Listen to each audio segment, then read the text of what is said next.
Video start होने से पहले ही बता दूं कि स्पेसिफिक ये लॉ मॉरल ग्राउंड्स पे कुछ भी प्रोवाइड नहीं करता, क्योंकि ये लॉ ताकत के असली रूप को दिखाता है और वो रूप घिनौना है, जहां हमदर्दी की कोई जगह नहीं और दया की कोई ज़रूरत नहीं। ज़रूरत है तो बस क्रूरता की। मैं फिर से कह रहा हूँ, मॉरल ग्राउंड्स पे ये लॉ कुछ भी जस्टिफाई नहीं करता। इतिहास के सबसे महान प्रतिनिधियों की एक खास खूबी रही है, उन्होंने अपने दुश्मनों को तबाह किया, न सिर्फ शारीरिक रूप से बल्कि मानसिक रूप से, क्योंकि सिर्फ हराना काफ़ी नहीं होता। हर हार एक ऐसी चोट होती है जो दुश्मन को अपमानित महसूस कराती है, फिर वो सुलगते कोयले की तरह हो जाते हैं, जलने को तैयार, और वही चिंगारी कभी आपकी राख का कारण बन सकती है। इसलिए वो कीजिए जो ज़रूरी है, न कि जो सही है।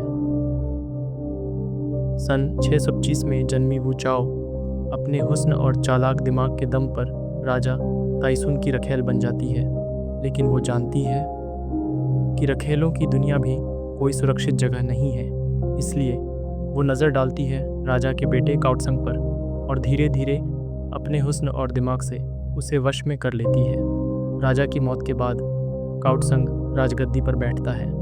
परंपरा के मुताबिक वू चाओ को बाकी रखेलों की तरह मठ भेज दिया जाता है, लेकिन वो 7 साल तक एक प्लान बनाती है।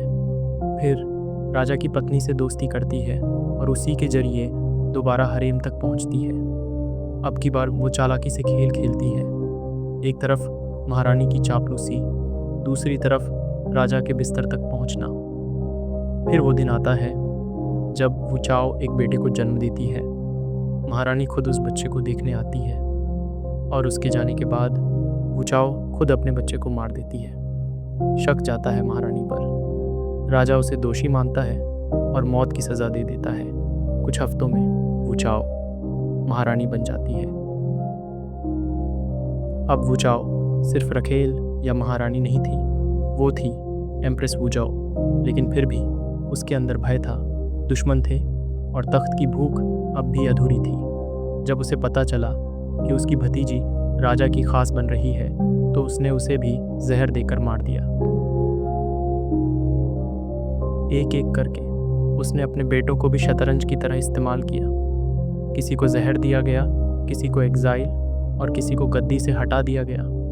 अंत में बचा सिर्फ उसका सबसे छोटा बेटा, जिसे वो एक हथियार की तरह तैयार कर चुकी थी। उसके जरिए वू चाओ का शासन चलता रहा।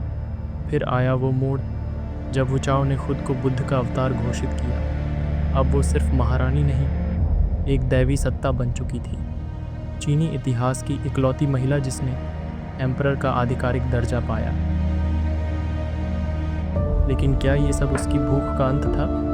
नहीं, ये तो सिर्फ शुरुआत थी।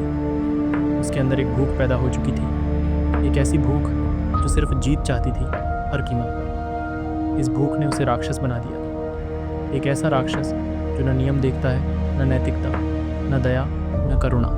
और फिर सवाल उठता है, इतनी बुरी भूख क्यों चाहिए किसी को? क्योंकि ये भूख चाहत से नहीं आती, ये आती है अंदर की उस लाचारी से जिसे दुनिया ने बार बार कुचला होता है।